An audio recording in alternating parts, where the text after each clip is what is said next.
Across the world today, there are very few Second World War tanks that do exist, considering they were some of the most important fighting vehicles of the conflict. But one of the most elusive is certainly the Tiger tank, a beast of a weapon, and the legacy of the Tiger has made it one of the most feared Second World War tanks. But there is one inside of France with an incredibly interesting history. The Vimoutiers Tiger is a rare late production Panzerkampfwagen 6 Tiger Ausf E, preserved outdoors near to the town of Vimoutiers in Normandy, in France. As one of roughly only around 10 intact Tiger 1s that remain in the world, and one of only a few displayed in Europe, it stands as a rusting but powerful monument to the brutal fighting of the Second World War, particularly in the climactic battles that took place in Normandy in 1944. The tank carries turret number 231 and the serial marking 251113 AMP, identifying it as a product of the Dortmund Herder Hüttenwehren factory. Although its chassis number remains unknown, the tank is believed to have belonged to the 2nd Company of the 102nd SS Heavy Panzer Battalion, although some historians have proposed it may have been attached to the 503rd Heavy Panzer Battalion during the last days of the Normandy campaign. In August 1944, German forces trapped in the Falaise pocket were struggling to escape the tightening Allied noose. Amidst the chaos of the encirclement, Tiger 231 attempted to retreat towards the east. On the 19th of August 1944, the tank either ran out of fuel near to Vimoutiers or suffered mechanical failure. To prevent its capture by advancing Allied troops, the German crew detonated internal demolition charges, disabling the turret and damaging the engine deck. Soon after, Allied forces, believed to be the 2nd Canadian Division's Black Watch, pushed the wrecked Tiger off the road to clear the way, using bulldozers to heave it into a roadside ditch. There the tank lay undisturbed, partially sunken and tilted for several decades. After the war, Normandy was littered with damaged and abandoned military vehicles. While many were scrapped or melted down, the Vimoutiers Tiger was left to rust beside the Route Nationale 179, later reclassified as D979. For years it was viewed as little more than an obstruction or even a curiosity. A local scrap dealer, Monsieur Marat, took ownership and stripped valuable parts, gearboxes, exhausts, hatches, but eventually lost interest and left the tank where it lay. Over time, the vehicle suffered more indignities. Tourists and military enthusiasts chipped away at its parts for souvenirs. Weather, neglect and vandalism all took their toll. By the early 1970s, the Tiger was a shell of its former self, exposed to decades of rain, snow and sun. In the mid-1970s, Marat's sister sold the tank to a metal dealer in Caen. Local residents and history enthusiasts, aware of the Tiger's rarity and significance, then intervened. They raised 6,000 francs to buy the tank and then preserve it. Recovery began in October 1975, led by Alain Rudeau, a local engineer. The turret, weighing over 10 tons, was lifted off to allow access to the hull. The chassis was then dragged from its resting place using bulldozers, after which the turret was then reattached.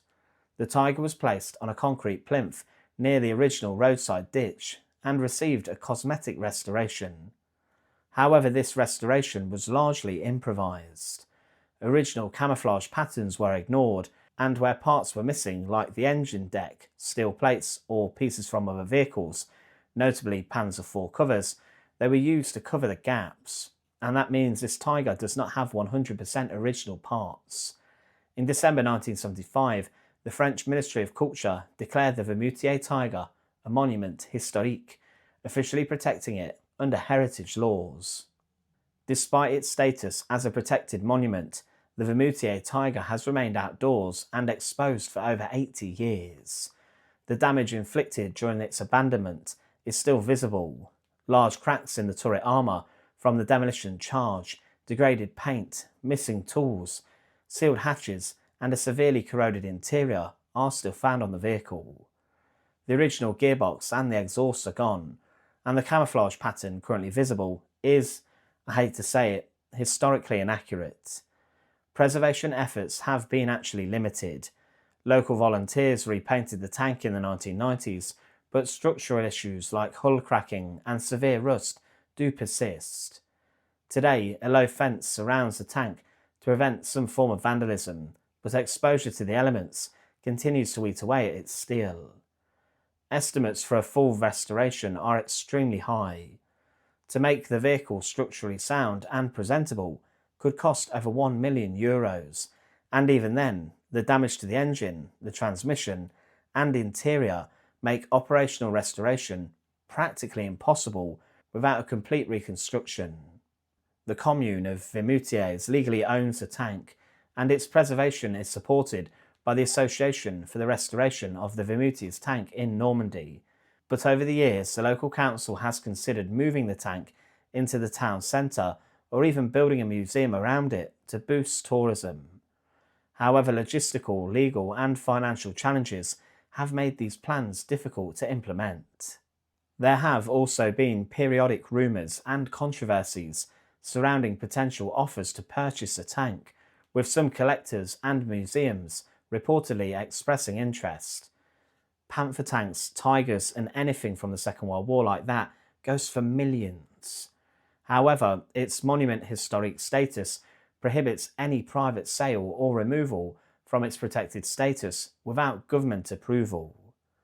The Vimoutiers Tiger is significant not only for its rarity, but also for its symbolism. It represents what was, in a sense, a failed war machine that was abandoned and sabotaged in the final hours of Germany's retreat from Normandy. Unlike museum-preserved tanks that have been restored to pristine condition with incredible accuracy, the Vimoutiers Tiger shows war as it really ends, in rust, mud, and also chaos. It is one of a few late production Tiger I tanks surviving though, giving historians a very rare opportunity to examine features specific to these final builds. The fact that it remains in the area where it was abandoned in August 1944 connects it directly to the events of the Falaise Pocket and the broader narrative of Germany's defeat in Western Europe following D-Day. Today the Vimoutiers Tiger is accessible to the public along the D979 road just southeast of the town. It sits on a slight rise overlooking the town and the surrounding Norman countryside. It remains a popular pilgrimage site for military history enthusiasts, tank collectors and curious tourists. Its weathered steel, blast-damaged turret and makeshift repairs make it one of the most evocative battlefield relics left in Europe, and a ghost of a war machine once feared across the whole of Europe. Now, the Vimoutiers Tiger tank is more than just a relic of steel and tracks. It's a piece of history, a silent witness to the last desperate moments of the German retreat from Normandy. From its abandonment during the Falaise breakdown to its resurrection as a war memorial, the tank tells a story of destruction, neglect, rediscovery, and also remembrance.